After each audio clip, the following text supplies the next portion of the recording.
حضرات، آپ سن رہے ہیں Rizvi network international Islamic website بفیض روحانی حضرت علامہ و مولانا الحاج الشاہ حسین احمد رضوی رحمت اللہ تعالی علیہ نشر کیا جاتا ہے، جہاں علماء اہل سنت بریلوی کے بیانات، شعراء اکرام کی نعتیں اپلوڈ ہوتی ہیں۔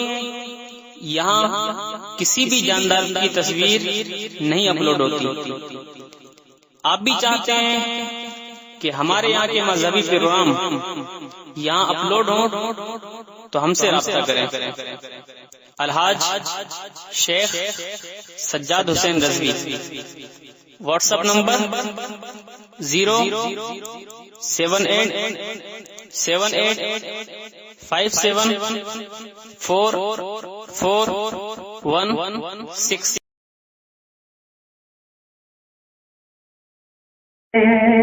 رہے پدے راہ شریعت سیدی اختر رضا، رہے پدے راہ شریعت سیدی اختر رضا، سیدی اختر رضا، اور اعلی حضرت کی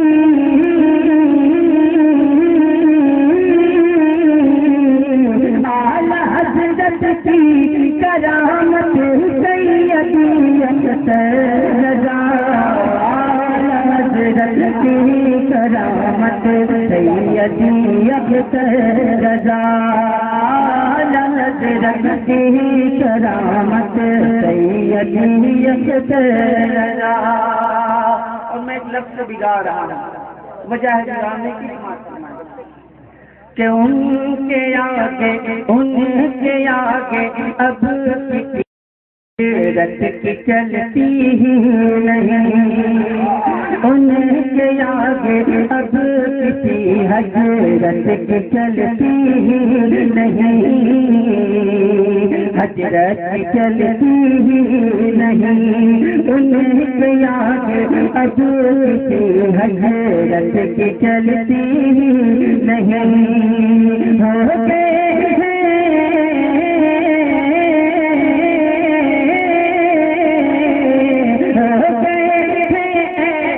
حضرت سیدی اختر رضا، ایسے حضرت سیدی اختر رضا ہو گئے ہیں، بہت اچھا سیدی اختر رضا، سیدی اختر رضا، اعلی حضرت کی کرامت سیدی اختر رضا، سیدی اختر رضا۔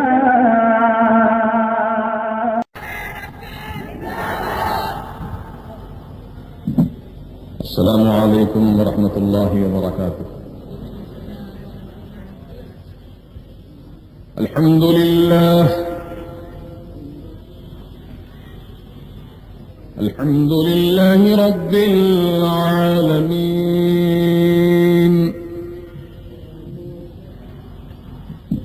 والصلاة والسلام على سید المرسلین وعلى آله الطيبين الطاهرين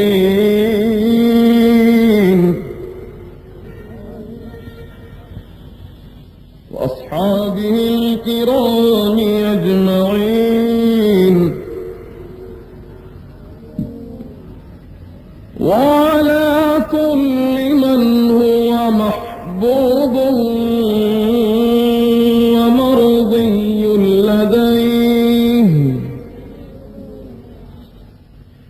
صلاة تبقى وتدوم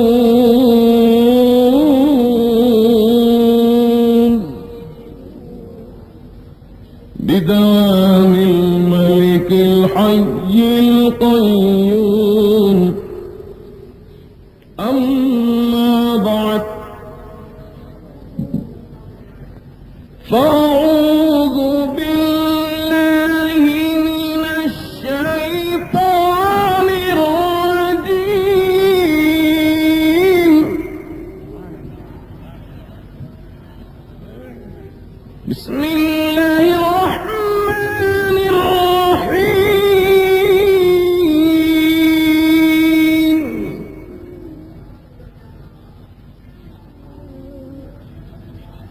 قل لا أسألكم عليه أجرا إلا المودة في القربى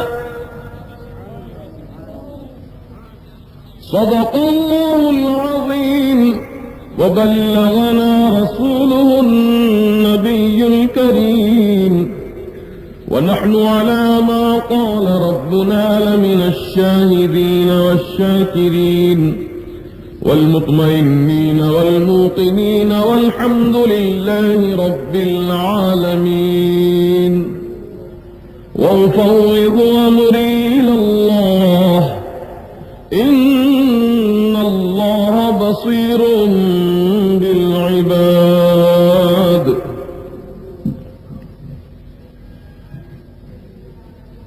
معزز قابل صد احترام سادات کرام مشائخ عظام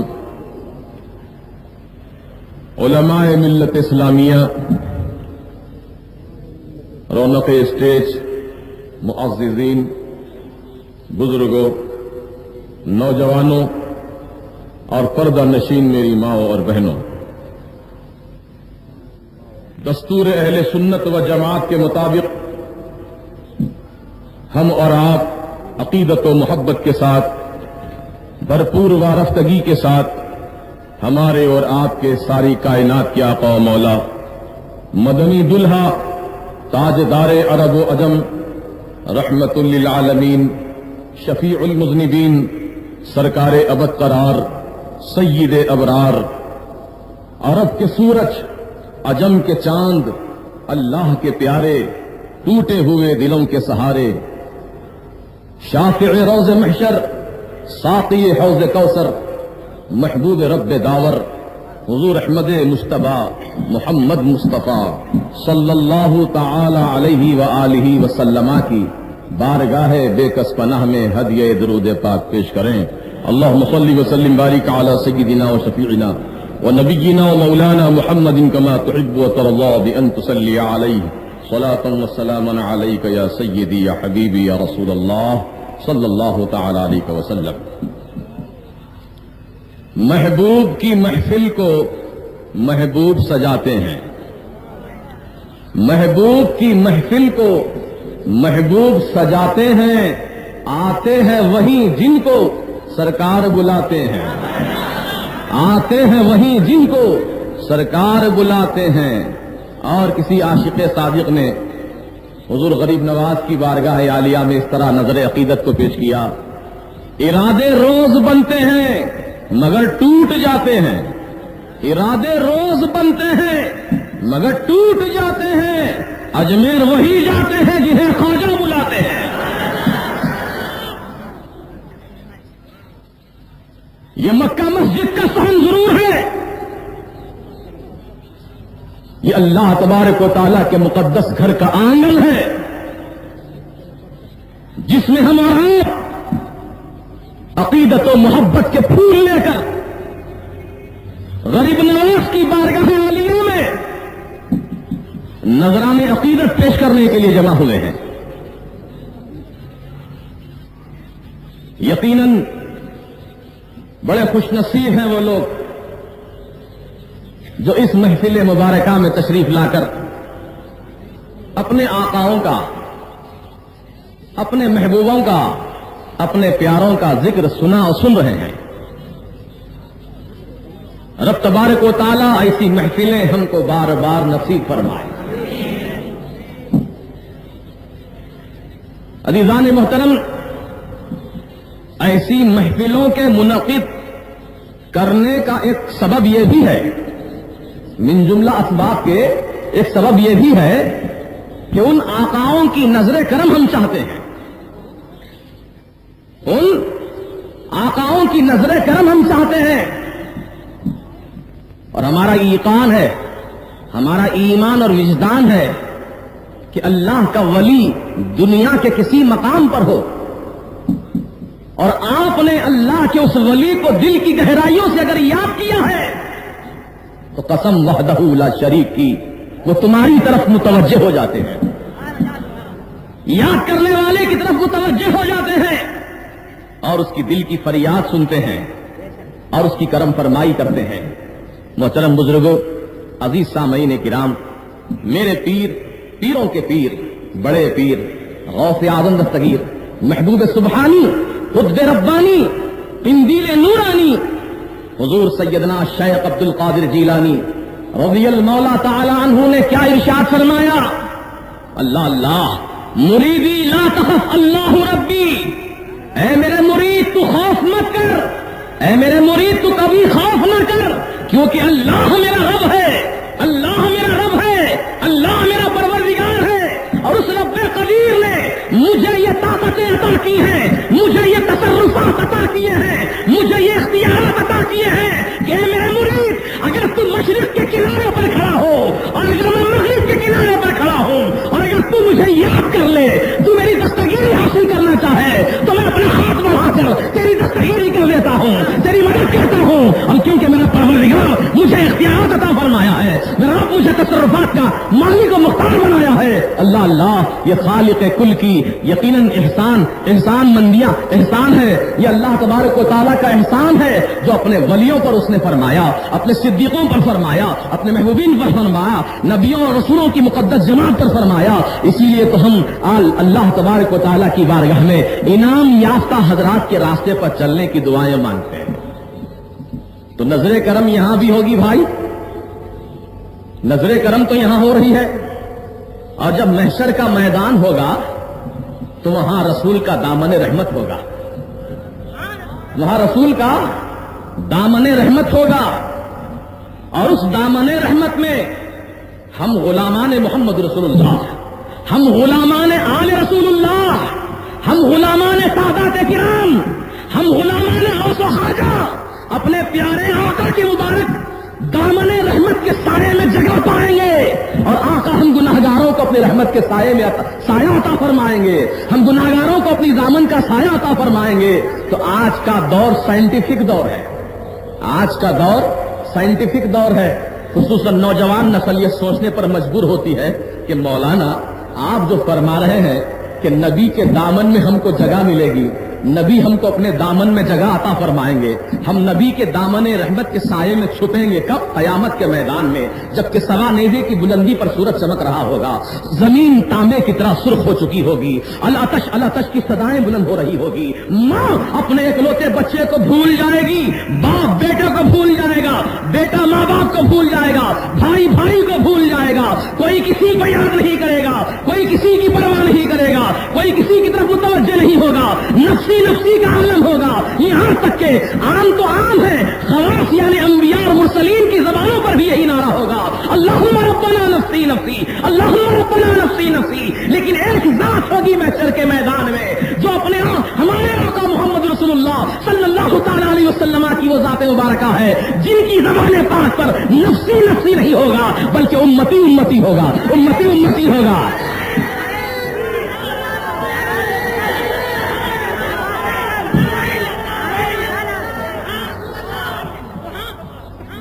سرکار کے دامن رحمت میں ہم چھپیں گے، جگہ پائیں گے۔ جس کا عقیدہ اس دنیا میں ایسا ہوگا، جو ان باتوں پر یقین رکھتا ہوگا، یقیناً اسی کو وہاں دامن رحمت نصیب ہوگا، اور جو یہاں بدعقیدگی کا شکار ہوگا، رسول کے دامن کا فیض ناپنا چاہے گا، تو یقیناً وہ محشر کے میدان میں محروم رہے گا۔ آج کے نام نہاد ترقی یافتہ لوگ یہ پوچھتے ہیں، مولانا نبی کا دامن کتنا میٹر لمبا ہے، کتنا میٹر چوڑا ہے، کتنے لوگ اس میں چھپیں گے، کتنے لوگ اس کے اندر پناہ پا سکیں گے؟ کتنا لمبا چوڑا نبی کا دامن ہے. ارے 1-2 آدمی چھپیں گے نبی کے دامن میں, 10-15 چھپیں گے نبی کے دامن میں, لیکن آپ کی امت تو کروڑوں کی تعداد میں ہے, اربوں خربوں کی تعداد میں ہے. کیا یہ سب چھپ پائیں گے؟ تو میرا یقین یہ کہتا ہے, میرا ایمان اور وجدان یہ کہتا ہے, ارے نادان رسول کا دامن ناپنا چاہتا ہے, رسول کا دامن تولنا چاہتا ہے, نبی کی حیثیت کو تو جانچنا چاہتا ہے. ارے تو اپنی حیثیت کو پہلے دیکھ, اور یہ نادان ہوش کی آنکھیں کھول کر یہ بات اپنے ذہن و دماغ میں بسا لے کہ نبی کا دامن ناپنے سے پہلے میرے خواجہ کا پیالہ پہلے ناپ لے, میرے خواجہ کا پیالہ پہلے ناپ لے.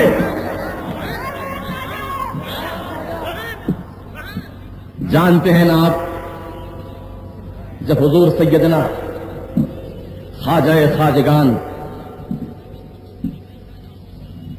عطائے رسول نائب مصطفیٰ حضرت خواجہ غریب نواز سلطان الہند علیہ الرحمت و رضوان کی عمر شریف 8 یا 12 سال کی تھی.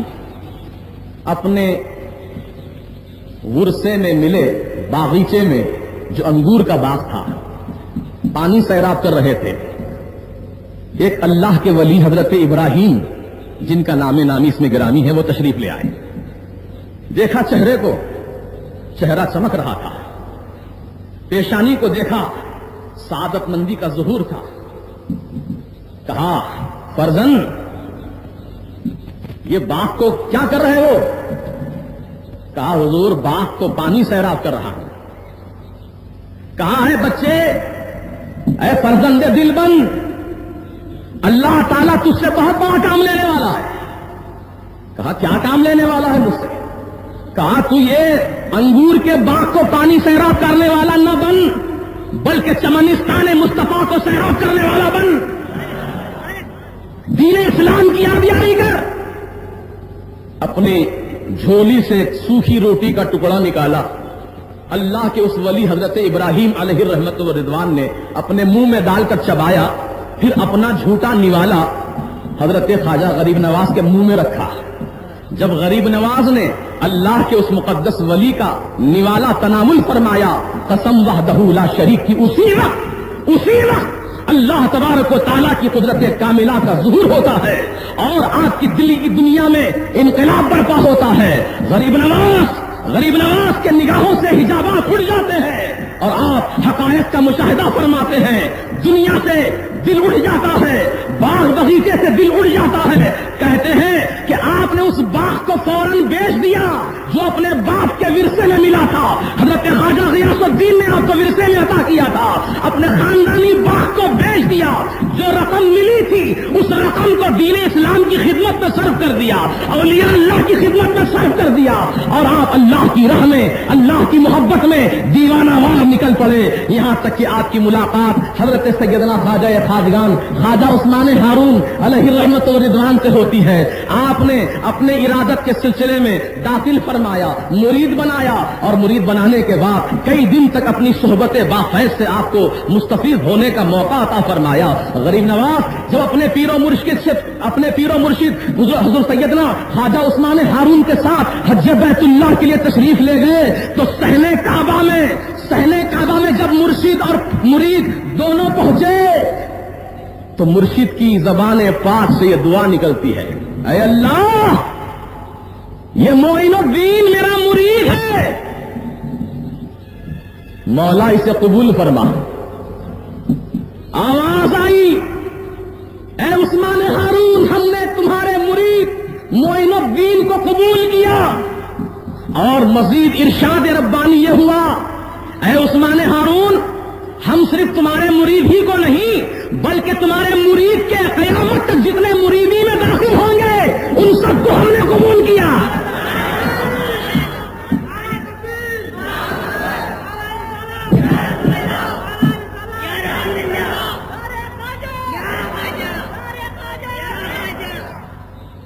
اللہ اللہ, پیر ہو تو ایسا, مرید ہو تو ایسا. اللہ اللہ, ایک پیر وہ بھی ہے. دیکھو دنیا میں بہت کم ایسے واقعات دیکھنے کو ملتے ہیں.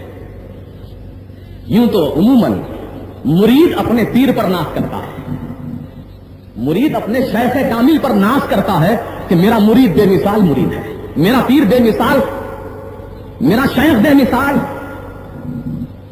مرید ناز کرتا ہے اپنے پیر پر. لیکن یہاں معاملہ برعکس نظر آتا ہے.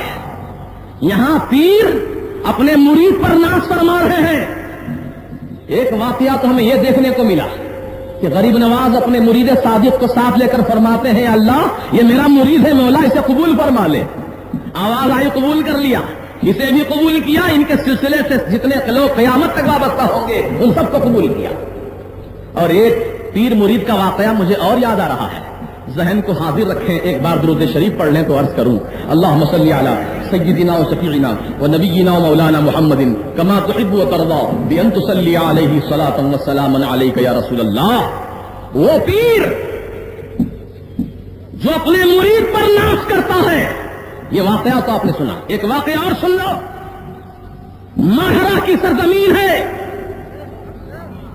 ماہرہ کی سرزمین ہے.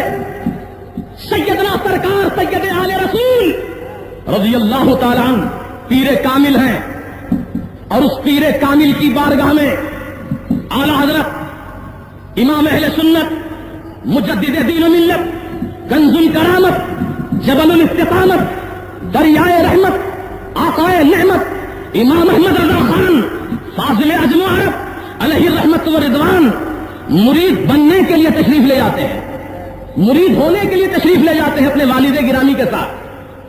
شیخ کامل نے مرید بنایا اور اسی وقت اپنے سینے سے لگایا اپنے مرید کو، اور جو کچھ فیض عطا کرنا تھا اپنے مرید صادق کو عطا کیا. اور عزیزان ملت، جب پیر نے اپنے مرید کو سلسلہ بیعت میں داخل کیا، مرید بنا لیا، سینے سے سینہ لگایا، فیض عطا کیا، اور اسی وقت خرقہ بھی عطا فرما دیا، خلافت بھی عطا فرما دی. عمر صرف 12 سال ہے، عمر صرف 12 سال ہے، اور اسی کم عمری میں پیر کامل نے اتنی مہربانی فرمائی کہ حضور سیدنا اعلی حضرت عظیم البرکت کو مرید بھی کیا، خرقہ خلافت بھی عطا کیا، اجازت بھی عطا فرما دی. دوسرے اور مریدین جو زمانے سے اس سرکار ماہرہ کی بارگاہ میں ایک زمانے سے اپنی قسمت کی یاوری کا انتظار کر رہے تھے، جب ان لوگوں نے دیکھا ارے یہ کیا بات ہوئی، ایک چھوٹا سا کمسن بچہ آیا، حضرت نے مرید بھی بنایا، خلافت بھی دے دی، خرقہ بھی عطا کر دیا، فیضان سے مالا مال بھی کر دیا، ہم اتنے برسوں سے یہاں پڑے ہیں، محنت کر رہے ہیں، مشقت اٹھا رہے ہیں، لیکن ہم پر یہ فیض جاری نہیں ہوا، معاملہ کیا ہے؟ دل میں یہ سوچنا ہی تھا. سرکار سیدنا آل رسول علیہ الرحمت و رضوان ان مریدوں کی طرف متوجہ ہو گئے، کیونکہ اللہ والوں کی نظر دلوں پر ہوتی ہے. اسی لیے بزرگان دین نے ہمیں مشورہ دیا، یہ نصیحت سمجھائی کہ اولیاء اللہ کی بارگاہوں میں جاؤ تو دلوں کو سدھار کر جاؤ، کیونکہ اولیاء اللہ کی نظریں دلوں پر ہوتی ہیں. اور علماء کی محفل میں آؤ تو زبان سنبھال کر آؤ، کیونکہ علماء زبان سے نکلنے والے لفظ کو دیکھتے ہیں، کیا نکل رہا ہے اس کی زبان سے.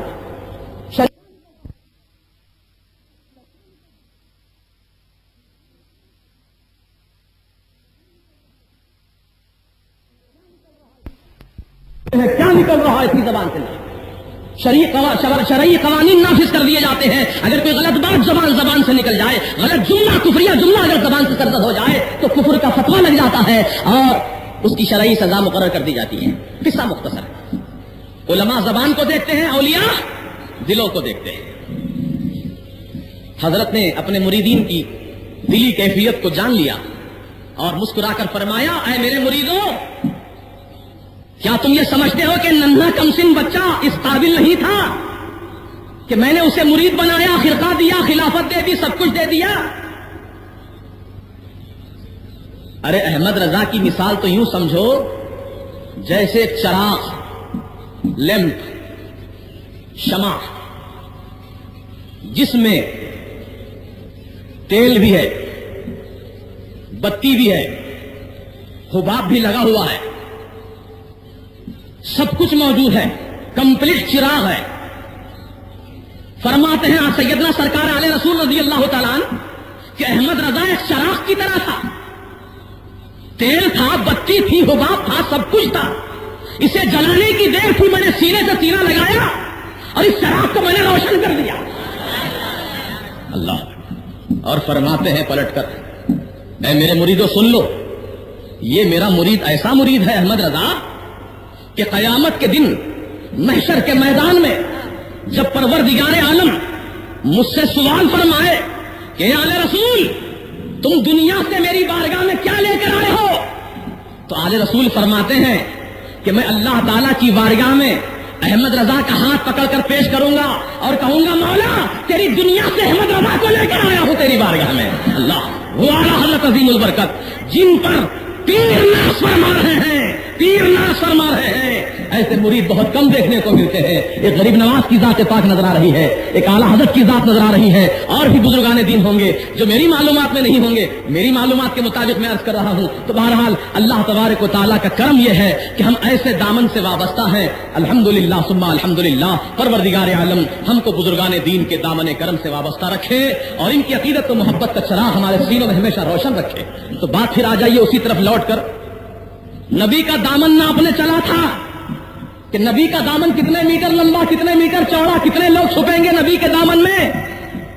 تو میں نے کہا پلٹ کر نادان، نبی کے دامن کو ناپنے سے پہلے خواجہ کے پیالے کی حقیقت کو سمجھ لیں. کہا کیا مطلب؟ ارے مطلب یہ ہے کہ جب خواجہ غریب نواز ہندوستان کی سرزمین پر چمن مصطفیٰ کو آباد کرنے کے لیے آئے، شمع اسلام کو جلانے کے لیے آئے، نور ایمانی کو جگمگانے کے لیے آئے، بندگان خدا کو اللہ کی بارگاہ تک پہنچانے کے لیے آئے، تو پرتھوی راج جس کی اس وقت حکومت تھی، اللہ والوں کی اس مقدس جماعت کو دیکھ کر پہرے بٹھا دیے، طرح طرح کی تکلیفیں دی.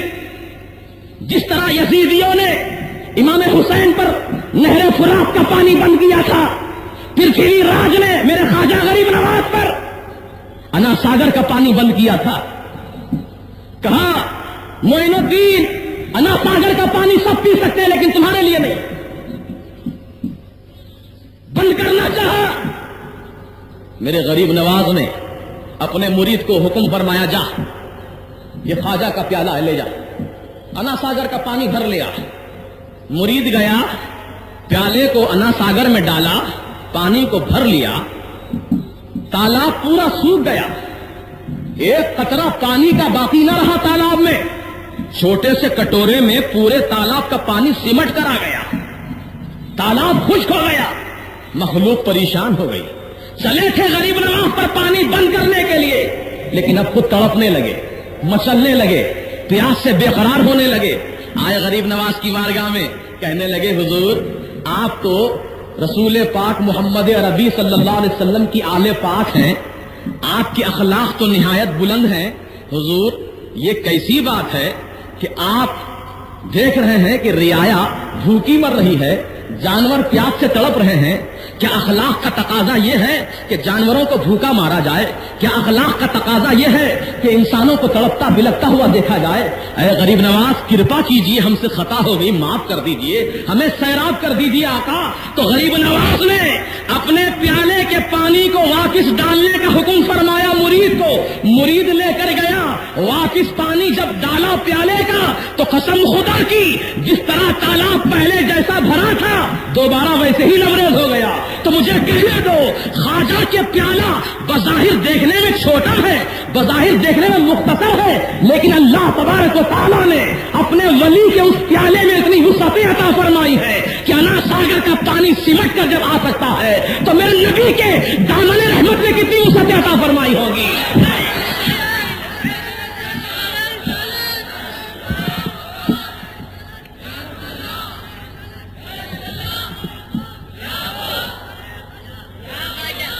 بزرگ اور دوستو، میں زیادہ طویل گفتگو نہیں کرنا چاہتا. میں تو آپ ہی کے اس سرزمین کا رہنے والا ایک ادنا سا باشندہ ہوں.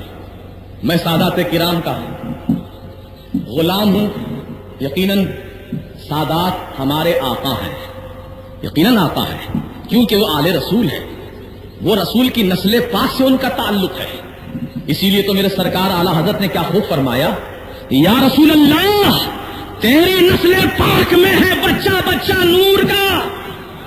اعلیٰ حضرت فرما رہے ہیں عظیم البرکت، امام احمد رضا فاضل بریلوی فرماتے ہیں یا رسول اللہ تیری نسل پاک میں ہے بچہ بچہ نور کا، تو ہے عین نور، تیرا سب گھرانہ نور کا۔ ہمارا ایمان اور یقین تو یہی ہے، الحمدللہ اسی عقیدہ حق پر ہم قائم ہیں اور انشاءاللہ مرتے دم تک قائم رہیں گے۔ اللہ تعالی ہم سب کو اس عقیدے پر قائم رکھے۔ بزرگ اور دوستو، قل لا اسألکم علیہ اجرا، قرآن کریم کی جو آیت میں نے پیش کی اس کا مفہوم اور خلاصہ یہی ہے، اے حبیب تم فرما دو کہ میں تم سے دنیا کا اجر نہیں مانگتا، دولت نہیں مانگتا، تخت و تاج نہیں مانگتا۔ میں نے دین اسلام کو جو پہنچایا ہے، دین اسلام کی تعلیمات سے تم کو میں نے جو باخبر کیا ہے، اسلام کی تعلیمات سے تمہیں روشنی عطا کی ہے، اس کے عوض میں تم سے میں دنیا کی اجرت نہیں مانگتا، دنیا کی دولت نہیں مانگتا۔ ہاں اے حبیب تم فرما دو الا المودۃ فی القربى، اگر میں کوئی چیز مانگتا ہوں تو میرے اہل بیت کی محبت تم سے مانگتا ہوں، اہل بیت کی محبت تم سے مانگتا ہوں۔ یہ اللہ تعالیٰ کا فرمان ہے، قرآن کریم کی آیت ہے۔ کسی آیت کریمہ کی روشنی میں ہر مسلمان مرد مومن پر، ہر مسلمان عورت پر، ہر مسلمان بوڑھے جوان پر، ہر مسلمان بچے پر یہ بات فرض ہو جاتی ہے کہ وہ رسول سے جہاں محبت کرتا ہے وہی رسول کی آل پاک سے محبت کرے، جہاں رسول کی عقیدت دل میں رکھتا ہے وہی رسول کی آل پاک سے عقیدت رکھے، جہاں وہ رسول کی آل سے محبت کرتا ہے وہی خلفائے راشدین سے محبت کرے، صحابہ کرام سے محبت کرے، غوث و خواجہ سے محبت کرے، اولیاء اللہ سے محبت کرے، اپنے پیر کامل سے محبت کرے۔ اللہ تعالی ہم سب کو اسی عقیدے پر حق قائم رکھے۔ عزیزان ملت، بات بہت طویل ہو جائے گی، مختصر کر کے گزر جانا چاہتا ہوں کیونکہ ہمارے اکابر علماء جو ہندوستان کے مختلف علاقوں سے یہاں جلوہ افروز ہیں، ان کے نورانی خطابات کل بھی آپ نے سنے تھے، انشاءاللہ آج بھی آپ سنیں گے۔ آج کی رات پوری بولو غریب نواز کے نام پر قربان کرنے آپ تیار ہیں؟ ماشاءاللہ، سبحان اللہ۔ جب تک ہمارے ان علماء کی بھرپور تقریریں ہم نہیں سن لیں گے اس وقت کیا یہاں سے ہم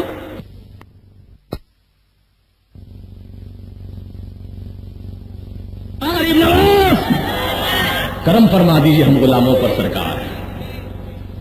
بزرگان دین و ملت، نوجوانان اہل سنت، ایک آخری پیغام دے کر میں گزرنا چاہتا ہوں نوجوان نسل کو خصوصاً۔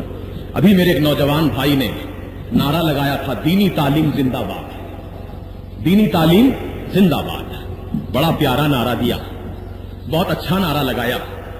وقت کی ضرورت ہے، وقت کی پکار ہے کہ ہر مسلمان مرد و عورت دینی تعلیمات حاصل کرے، دینی تعلیمات سیکھے، کیونکہ ہمارے آقا حضور سید عالم صلی اللہ تعالی علیہ وسلم نے علم دین کو سیکھنا فرض قرار دیا ہے۔ ارشاد رسول ہے صلی اللہ تعالی علیہ وسلم طلب العلم فریضۃ علی کل مسلم و مسلمہ، او کما قال النبی صلی اللہ علیہ وسلم کہ علم دین کا حاصل کرنا ہر مسلمان مرد و عورت پر فرض ہے، فرض ہے، فرض ہے۔ جس طرح نماز فرض ہے، روزہ فرض ہے، زکوٰۃ فرض ہے، بولو ہے کہ نہیں ہے؟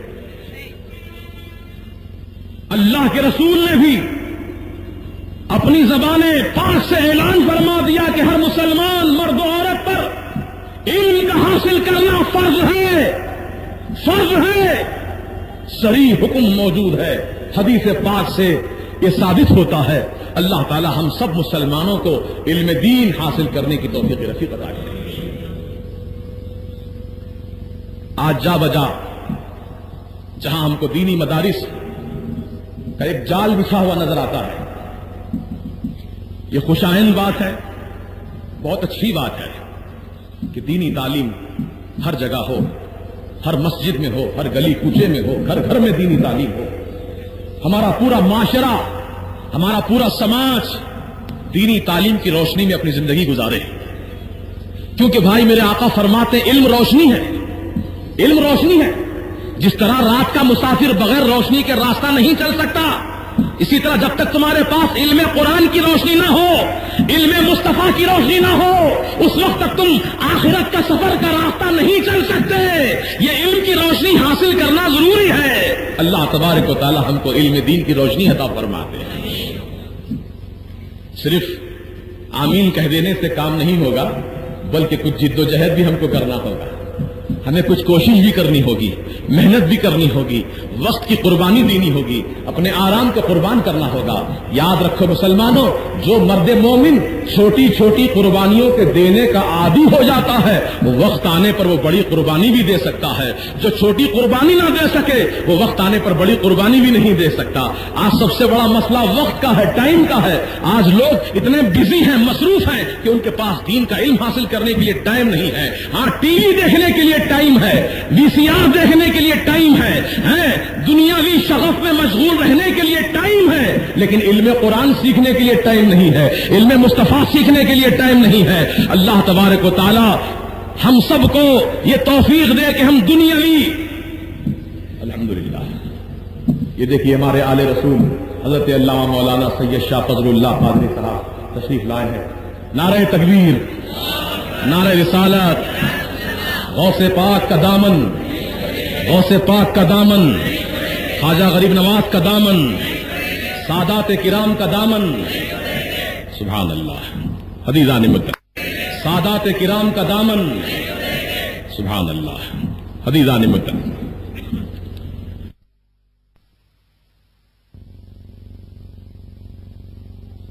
غریب نواز کرم فرما دیجیے ہم غلاموں پر سرکار۔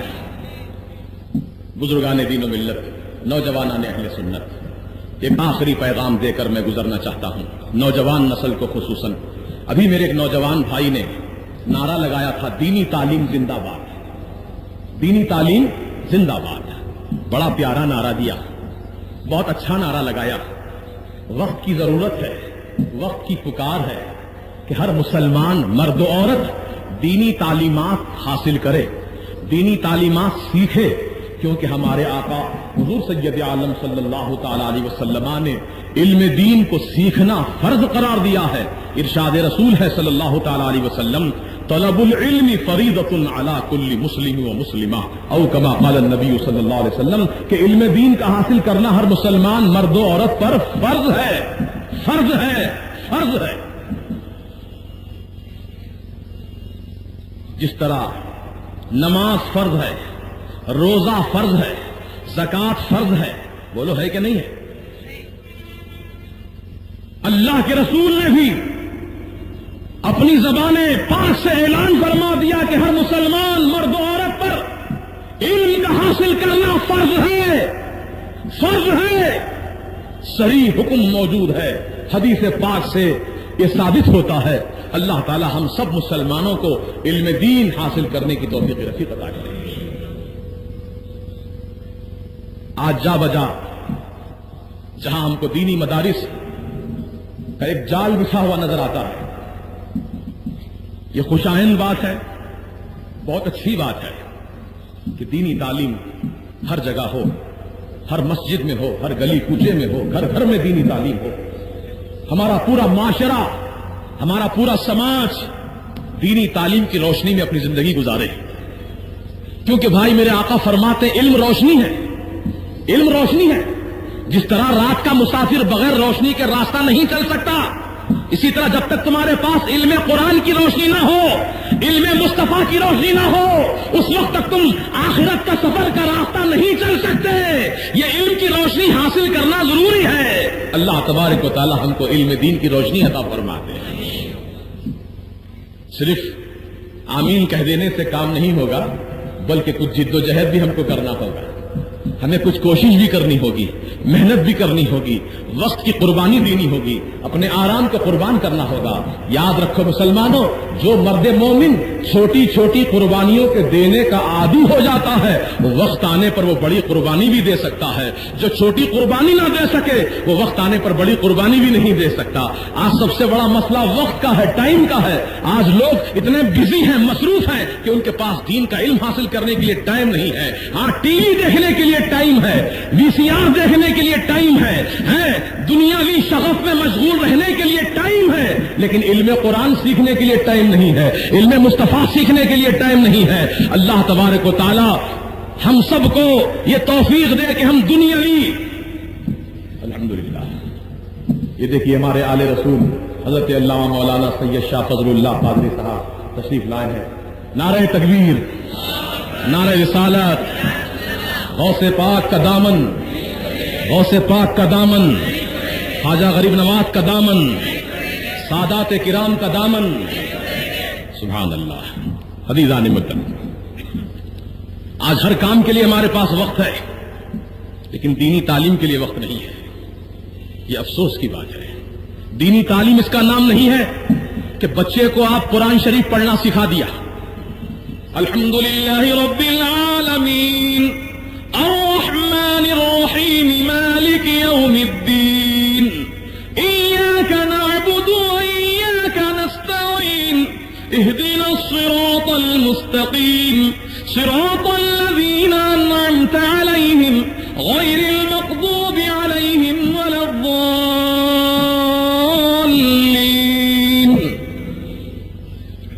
اگر آپ کا پیارا بچہ اس طرح قرآن کی تلاوت کر دے تو یقیناً آپ مچل جائیں گے. آپ کا دل باغ باغ ہو جائے گا کہ میرا بچہ قرآن کی تلاوت کرنے والا بن گیا. سبحان اللہ سبحان اللہ. مسلمانوں، قرآن کی تلاوت بھی ضروری ہے اور قرآن کو سمجھنا بھی ضروری ہے. صرف قرآن پڑھنے کے لیے نہیں اتارا گیا ہے. قرآن تو دستور عمل ہے، دستور حیات ہے، دستور زندگی ہے، دستور بندگی ہے، شعور زندگی ہے. قرآن یقیناً اللہ تبارک و تعالیٰ کا مقدس ترین کلام ہے کہ کائنات میں آج تک کوئی ایسی کتاب نہیں آئی نہ صبح قیامت تک آ سکتی ہے، کیونکہ اللہ بے مثال، اللہ بے مثال، اللہ کا کلام بے مثال. جس رسول اعظم پر قرآن نازل کیا وہ رسول اعظم بھی بے مثال. جن غلاموں کے لیے، جس امت کے لیے قرآن بھیجا گیا، یہ غلامان محمد رسول اللہ بھی الحمدللہ خدا بے مثال، اپنا کلام بے مثال، بے مثال نبی پر بے مثال غلاموں کے لیے نازل فرمایا ہے. یہ اللہ کا تحفہ ہے، اس کی قدر کرو، اس کو سمجھو. علماء کی صحبت میں، مشائخ کرام کی صحبت میں بیٹھو، اولیاء اللہ کے دامن سے وابستہ رہو اور قرآن کے مفہوم کو اپنے سینے میں اتارتے جاؤ. الحمدللہ رب العالمین، تمام خوبیاں اللہ تعالی کے لیے. الحمدللہ رب العالمین، تمام خوبیاں اللہ تعالی کے لیے، جو رب ہے سارے عالموں کا، جو پالنے والا ہے سارے عالموں کا. آپ اس کے معنی پر غور و فکر کریں، اس کی گہرائی اور گہرائی کو آپ دیکھیں. الحمدللہ رب العالمین، تمام خوبیاں اللہ کے لیے، ہر تعریف اللہ کے لیے. تو اب نتیجہ یہ نکلا، بہت جلدی کے ساتھ بول رہا ہوں. اب اگر کسی نے عرش عظیم کی تعریف کی، عرش بہت عظیم ہے، عرش بہت بڑا ہے، عرش بہت وسیع ہے، عرش بہت عظیم ہے. اب اگر کسی نے عرش عظیم کی تعریف کی تو بولو حقیقت میں کس کی تعریف ہو رہی ہے؟ اللہ تعالیٰ کی، کیونکہ عرش کا بنانے والا، پیدا کرنے والا اللہ ہے.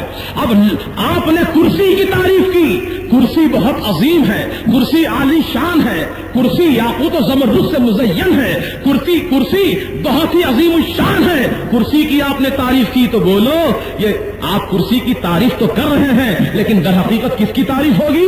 اللہ تعالیٰ کی.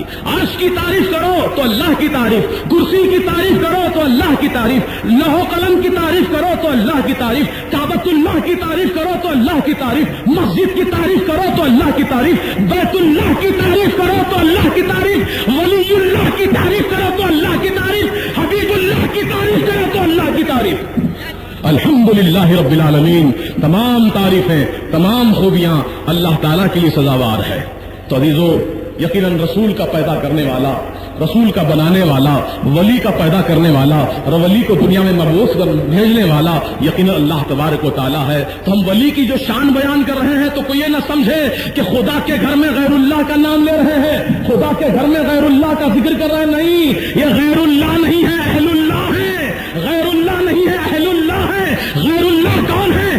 شیطان غیر اللہ ہے، حامان غیر اللہ ہے، شداد غیر اللہ ہے، نمرود غیر اللہ ہے، ابو جہل غیر اللہ ہے، اشرف علی تھانوی غیر اللہ ہے. ہم جو ہے غیر اللہ کو یاد نہیں کر رہے ہیں، ہم اہل اللہ کو یاد کر رہے ہیں.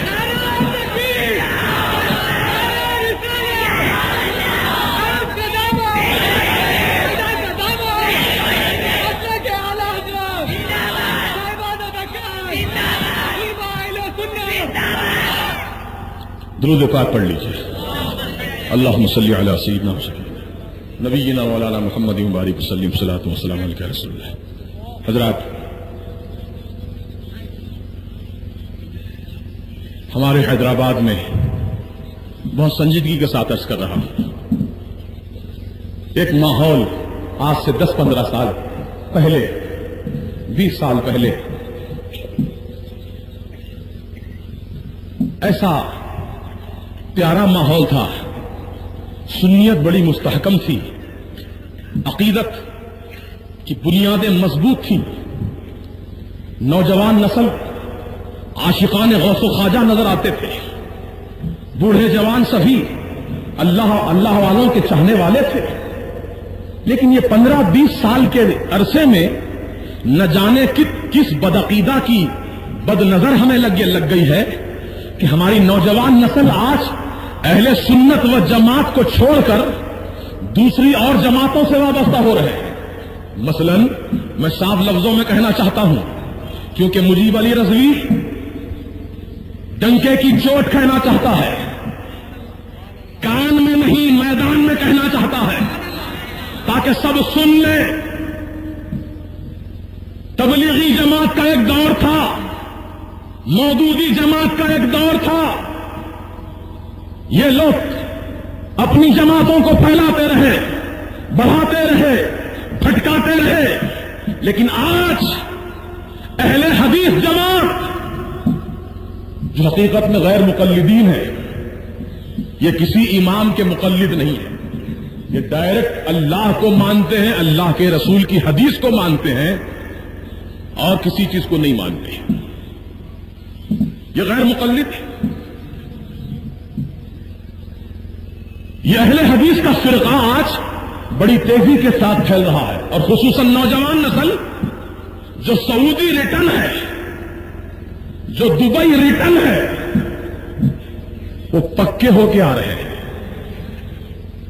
جس کو دیکھو نماز مسجد میں نماز کے لیے آتا تو ہے، لیکن کس انداز سے؟ انشٹ کیا ہوا، گریبان کے بٹن کھلے ہوئے، آستین چڑھے ہوئے، ننگے سر، پینٹ نیچے سے موڑا ہوا، فولڈ کیا ہوا. جلدی جلدی آیا، طبیعت کے مطابق وضو کیا، شریعت کے مطابق نہیں، طبیعت کے مطابق وضو کیا. جلدی جلدی آیا، پیروں کو چیر دیا، سینے پر ہاتھ باندھ کر کھڑا ہو گیا. یوں معلوم ہو رہا کہ دنگل میں پہلوان کھڑا ہے. اللہ کی بارگاہ میں عبادت کے لیے حاضر ہونے والا مسلمان باادب طریقے سے آتا ہے اور بڑے احترام کے ساتھ آتا ہے. اللہ کی یہ مقدس بارگاہ ہے، اللہ کی بارگاہ میں عبادت ہم کرنے کے لیے آ رہے ہیں، تو با طہارت آؤ، با وضو آؤ، اور وضو بھی ایسا کامل وضو کرو کہ اعلیٰ حضرت اور حضور مفتی اعظم ہند نے تمام مسلمانوں کو تلقین فرمائی ہے کہ وہ اعضاء جس کا دھونا وضو میں فرض ہے، وہ اعضاء جس کا وضو میں دھونا فرض ہے، یعنی چہرہ دھونا فرض، ہاتھ کونیوں سمیت دھونا فرض، چوتھائی سر کا مسح کرنا فرض، دونوں پاؤں ٹخنوں سمیت دھونا فرض. یہ فرائض وضو ہیں. آپ نے فرمایا شریعت مطہرہ کی روشنی میں کہ وہ اعضاء جو وضو میں جس کا دھونا فرض ہے، ہر بال پر سے، ہر جگہ سے کم از کم 2 قطرے پانی بہ جائے تب وضو ہوگا. صرف پانی پوچھ لینے سے وضو نہیں ہوگا، بلکہ وضو میں پانی بہانا شرط ہے، اعضاء کے اوپر سے اس کا دھونا فرض ہے. عزیزو، یہ باریکی ہم کو اپنے ذہن میں رکھنی چاہیے. اور خصوصاً وضو کرتے وقت یہ آنکھوں کے جو گڑھے ہیں، جب آدمی سو کر اٹھتا ہے تو میل اس گڑھے میں جمع ہو جاتا ہے، آنکھوں کے کونے میں گڈھوں میں میل جمع ہو جاتا ہے. جب سوکھ جاتا ہے تو وہ جم جاتا ہے، نکلتا نہیں. اور پانی اوپر سے اگر ڈال لیں تو پانی اندر جذب نہیں ہوتا، پانی اوپر سے بہ جاتا ہے. اتفاق سے آپ نے وضو کرنے کے بعد، نماز پڑھنے کے بعد آپ نے اپنی آنکھ سے میل کو باہر نکال دیا. میل تو نکل گیا، لیکن یاد رکھو آپ کا وضو ہوا ہی نہیں، کیونکہ وہ کونا، وہ حصہ جس کا بھگونا فرض تھا، جس پہ پانی ڈالنا فرض تھا، جس پر پانی بہانا فرض تھا، وہ حصہ، وہ کونا بال برابر جگہ سوکھی رہ گئی تو وضو نہیں ہوا. اللہ اکبر. پیر آپ دھو رہے ہیں، پاؤں آپ دھو رہے ہیں، دونوں پاؤں ٹخنوں سمیت دھونا فرض ہے، لیکن ان فرائض کو ادا کرتے وقت اس بات کا خیال رکھو کہ ہر پاؤں کی انگلی کے درمیان جو جگہ ہے، پاؤں کی انگلیوں کے درمیان جو جگہ ہے، ان انگلیوں کے درمیان اپنے سیدھے ہاتھ، بائیں ہاتھ کی چھوٹی انگلی سے خلال کرو، یعنی پانی بہا کر انگلی سے اچھی طرح پانی پہنچاؤ، انگلیوں کے درمیان والی جگہ بھی سوکھی نہ رہنے پائے۔ اگر بال برابر جگہ بھی سوکھی رہ جائے گی تو وضو ہی نہیں ہوگا، جب وضو ہی نہیں ہوگا تو نماز نہیں ہوگی۔ اسی لیے میرے آقا فرماتے ہیں الوضو مفتاح الصلاۃ، وضو نماز کی کنجی ہے، اور آقا فرماتے ہیں الصلاۃ مفتاح الجنہ، نماز جنت کی کنجی ہے۔ تو یہ تبلیغی وضو نماز کا اہتمام کر کے یہ خوش فہمی میں مبتلا ہو گئے کہ وضو کی کنجی بھی مل گئی، نماز جنت کی کنجی بھی مل گئی۔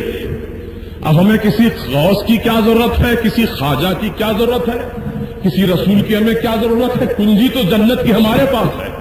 وضو کر لیا، نماز کی کنجی لے لی، نماز ادا کر لی، جنت کی کنجی لے لی، دو کنجیاں مل گئے، جنت اپنے باپ کی ہو گئی۔ اب اپنے جنت میں اپن جا کر ہی رہیں گے، لیکن اعلیٰ حضرت کیا فرماتے سنو، تجھ سے اور جنت، تجھ کو اور جنت سے کیا مطلب، تجھ کو اور جنت سے کیا مطلب، وہاں بھی دور ہو، تجھ کو اور جنت سے کیا مطلب، وہاں بھی دور ہو، ارے ہم رسول اللہ کے، جنت رسول اللہ کی۔ کنجی تو سن لیا آپ نے، کنجی نماز جنت کی کنجی ہے، بے شک ہے، اس میں دو رائے نہیں، اس کا کوئی انکار نہ کرے، بے شک نماز جنت کی کنجی ہے۔ لیکن پیارے مسلمان بھائیوں بتاؤ، کنجی میں دندانے ہوتے ہیں نا، لیور، آگے پیچھے نیچے اوپر، اس کو کیا بولتے ہیں آپ؟ کنجی کا لیور، کنجی کا دندانہ، اردو میں بول لیجئے دندانہ، جیسے دانت ہیں ہمارے آگے پیچھے، ویسے ہی کنجی کے بھی کچھ دانت ہیں آگے پیچھے۔ اور اگر کسی ایک کنجی کا ایک دانت ٹوٹ جائے، ذرا سا ایک دانت، ایک لیور ٹوٹ جائے، تو کیا اس ٹوٹی ہوئی کنجی سے قفل کھلے گا؟ نہیں کھلے گا، نہیں کھلے گا، کنجی بیکار، ابس ہو گئی، کنجی بیکار ہو گئی۔ تو سنو پیارے، نماز بے شک جنت کی کنجی ہے، لیکن محبت مصطفیٰ اس کنجی کا ایک اہم دندانہ ہے، آل رسول کی محبت اس کنجی کا ایک اہم دندانہ ہے، اہل بیت اطہار کی محبت اس کنجی کا ایک دندانہ ہے، غوث و خواجہ کی عقیدت اس کنجی کا ایک اہم دندانہ ہے۔ یہ دندانے سلامت رہیں گے تبھی تو جنت کا دروازہ کھلے گا، اور اگر دندانہ ٹوٹ گیا دل سے، یقیناً یہ جنت کا دروازہ کھلنے والا نہیں ہے اس کے لیے، کنجی پکڑ کر کھڑا رہے گا۔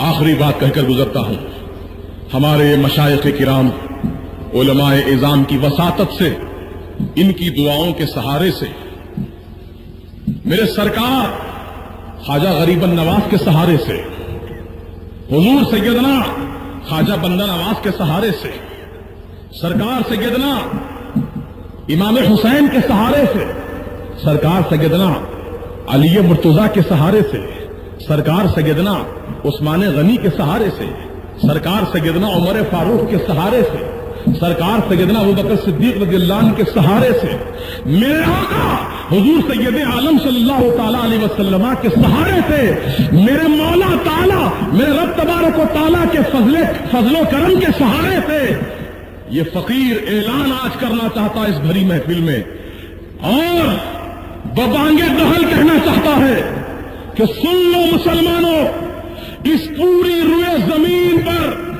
اس پوری کائنات میں اگر کوئی مذہب صحیح ہے تو مذہب اسلام ہے، مذہب سچا ہے تو مذہب اسلام ہے. اور مذہب اسلام کے ماننے والے آج جتنے خانوں میں بٹے ہوئے ہیں، مذہب اسلام کے ماننے والے، لا الہ الا اللہ محمد رسول اللہ کا کلمہ پڑھنے والے آج جب مختلف جماعتوں میں تقسیم ہو گئے ہیں، یاد رکھو میرے آقا نے فرما دیا ہے کہ یہ پوری جماعتوں میں ایک جماعت جنت میں جانے والی ہے اور 72 جماعتیں جہنم میں جانے والی ہیں. سرکار سے صحابہ نے پوچھا یا رسول اللہ کون سی جماعت جنت میں جائے گی؟ تو آقا نے فرمایا ما انا علیہ و اصحابی، اہل سنت و جماعت جنت میں جائے گی. جو میرا راستوں پر چلنے والا ہے وہ اہل سنت ہے، جو صحابہ کے طریقوں پر چلنے والا وہ جماعت ہے، یعنی اہل سنت و جماعت جنت میں جانے والی جماعت ہے. تو میرا عقیدہ اور میرا ایمان یہ ہے کہ بے شک اہل سنت و جماعت حق جماعت ہے. بولو حق جماعت ہے، حق جماعت ہے، ناجی جماعت ہے، جنتی جماعت ہے. الحمدللہ ثم الحمدللہ. میرے رسول با اختیار نبی ہیں، میرے رسول با اختیار نبی ہیں، میرے رسول حیات النبی ہیں، میرے رسول اللہ کی عطا سے عالم ما کانا و ما یکون ہے. علم غیب کے خزانے اللہ نے آپ کو عطا فرما دیے. میرے رسول مجبور نہیں، مختار ہے. خالق کل نے آپ کو مالک کل بنا دیا. دونوں جہاں ہیں آپ کے قبضہ و اختیار میں. تو مذہب اہل سنت و جماعت حق ہے. بولو حق ہے. اب اگر کوئی اہل سنت و جماعت کو حق نہ کہتا ہو، حق نہ سمجھتا ہو، تو اس کی اپنی مرضی کی بات ہے، اس کی اپنی مرضی کی بات ہے. لیکن میں اللہ کے فضل و کرم سے، سرکار مدینہ کے صدقے میں، اولیاء کاملین کے صدقے میں، سادات کرام کی دعاؤں کے صدقے میں یہ اعلان کرتا ہوں کہ عقیدے اہل سنت و جماعت کے حق ہیں. اور اگر کوئی ہمارے عقیدوں میں شک کرتا ہے، ہمارے عقیدوں کو غلط ٹھہراتا ہے، تو میں اسے مناظرے کا چیلنج نہیں، مباحثے کا چیلنج نہیں، بلکہ مباہلے کی دعوت دیتا ہوں، مباہلے کا اعلان کرتا ہوں. آگ جلاؤ کسی بڑے میدان میں، آگ جلاؤ، روشن کرو کسی بڑے میدان میں. یہ فقیر محمد مجیب علی رضوی قادری، غلام امام احمد رضا، غلام خواجہ غریب نواز، غلام غوث اعظم، غلام امام حسین، غلام آل رسول، غلام مصطفیٰ آگ میں چلا جائے گا یہ کہتا ہوا کہ اہل سنت و جماعت حق ہے، میرا نبی حق ہے، میرا مصطفیٰ حق ہے، میرے رسول کی شفاعت حق ہے، میرے رسول کے معجزات حق ہے، میرے رسول کا اختیار حق ہے، میرے رسول کا علم غیب حق ہے، میرے رسول کے تصرفات حق ہے. یہ کہتا ہوا فقیر آگ میں جانے کو تیار ہے. اب اگر کوئی اس